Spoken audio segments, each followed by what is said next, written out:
BRUCAST is back, baby. I'm not sure if you've seen it. Twitter just changed their logo from the bird to the new X letter.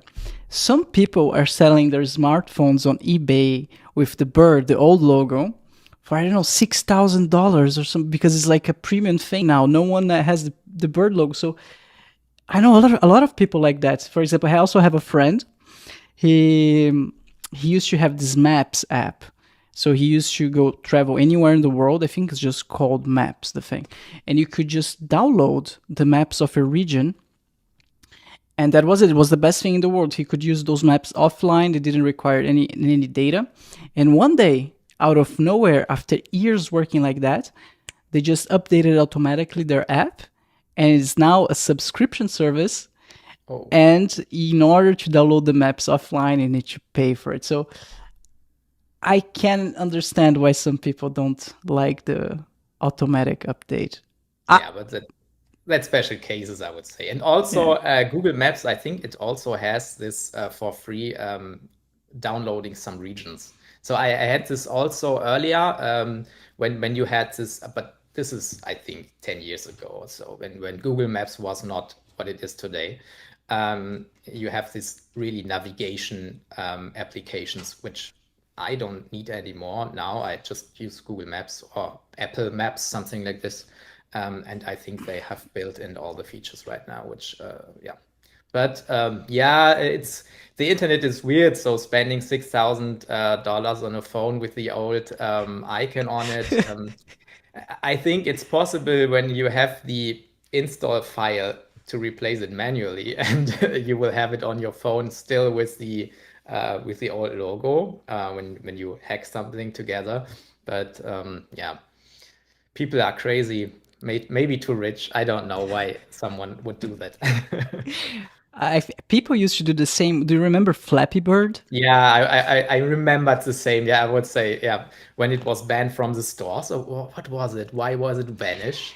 If I remember correctly, the creator just got Oh, yes. he got overwhelmed with the popularity of the app, and he was like, "This app is destroying my life. It's the worst thing that happened to me. I need to delete it from the world. People are addicted to it." Like he felt guilty for its Yeah. success, and he just took it down. And then it became like this desired the game. Everyone wanted, and Yeah, yeah, sure.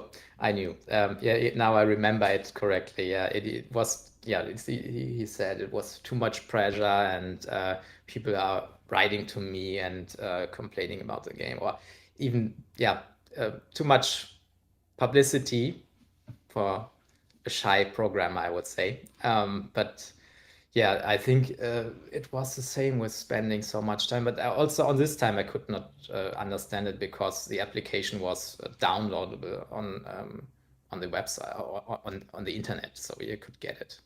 Flappy Bird. Yeah, and Yeah. install it on your phone. It's just so like sideload.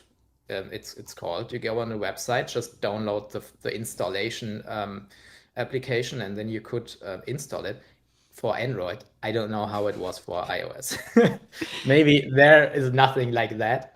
Yeah, And but I'm not sure. and there's so many copycats. You can play any other game. Yeah. There's thousands of Flappy Birds on the store. Like, I don't get it. Yeah. Yeah. So check 24. It's the biggest vergleichsportal, the biggest comparing website in Germany, right? Yeah, it's the biggest Vergleichsportal. Vergleichsportal. Strange word, but yeah, it's the biggest one Yeah. in Germany. Yeah. I noticed. So it's been 7 years again. This number is back. 7 years that I'm in Germany, and I noticed that's a huge thing here in Germany. People love to compare prices. I think it's a cultural thing, right? Yeah, I think so too. So I was also when I was in on a conference in the US.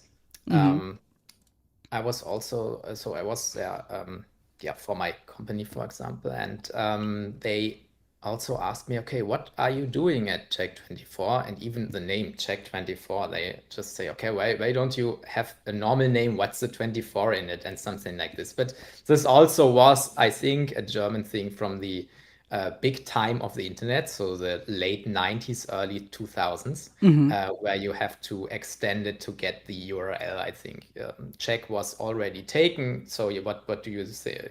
What do you use? For example, 24. We have a few more companies which use that kind of 24 to show, okay, we have always opened. Our service is always available. This was a big thing in Germany. In the US, 24/7 shops are not that less. So they also knew the concept, and you don't have to put as a 24 on it. But I think it's mainly on the German side. We also now start to create a comparison. So we copied something, or I would say copy. We forked something. It's a little more technical term, but we also now present in Spain and started in Austria, I think last year. And but only with a few comparisons, which I think the ones which would work internationally, for example, like our comparison hotel, where I work. The hotel price comparison works, I think, all over the world. And also, if you see, you have something going on with, so for example, booking.com and HRS, they are not comparing prices, but they sell hotel rooms online, and we have them all in our application to compare it, which might be a little bit more German thing, to compare prices. I don't know, but finding the best price isn't that important for you, Bruno, as if that you are not from Germany. Would you use it if it were present in Brazil or in France, for example? I use Check 24. You use Check I 24. use it. So, Yeah. but I didn't know. So I lived in France, Brazil, and it's not as a cultural thing. Like people don't always look for the best prices. Some people do, but it's not as mainstream here, which is good. Yeah. People are always looking for the best price. But when I arrived to Germany, it's like, oh, but you can use the vergleichsportal. I was like, what is this? Like, people are very, very conscious about it, and I think it's good. It's good. So yeah. Or is it too complicated in Germany? So if you have something like electricity or gas or insurances or credits, is it more complicated in Germany to have those things that you say, okay, I don't have an overview. It's so complicated for me, but I want to have it. And there comes this comparison where you can not only compare prices, you also can compare attributes of your contracts, for example. It helps you on that side also. Watch full episodes of the BRUCAST on the main YouTube channel, youtube.com/@brewfrasca.